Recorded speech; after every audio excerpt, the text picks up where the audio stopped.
আচ্ছা, একদম একেবারে প্রথম প্রশ্নটাতে আবার একটুখানি ফিরে যাই। আহ, জি। আমি যখন একটি বাড়ি কিনবো তখন তো আমরা, যে আপনি বললেন যে একজন আসলে প্রি অ্যাপ্রুভালটা আগে জরুরি হয়ে যায়, যে আমি আসলে কত টাকা পর্যন্ত আমি আসলে লোনটি আসলে পেতে পারি, তারপরে জি। আমি জি। চুজ করবো যে হ্যাঁ এই টাকার মধ্যে বাড়িটা আমি খুঁজবো। ব্যাপারটা তো এরকমই। একজন জি। মানে প্রি অ্যাপ্রুভালের জন্য যখন আপনাদের কাছে যায় তখন আপনারা কি কি কাগজপত্র তাদের কাছে চেয়ে থাকেন? ওয়ান্ডারফুল।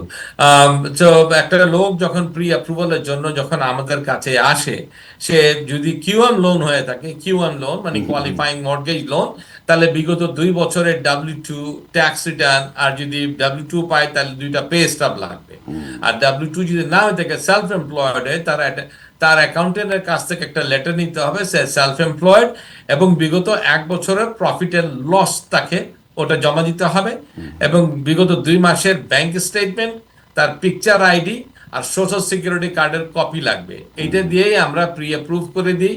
আমরা দেখি তার ইনকাম কত, এবং তার ইনকাম যদি না থাকে তাহলে নন কিউএম লোনের আওতায় তার প্রফিট এন্ড লস, মানে ওটা দেখে আমরা সেটার উপর লোন অ্যাপ্রুভ করি।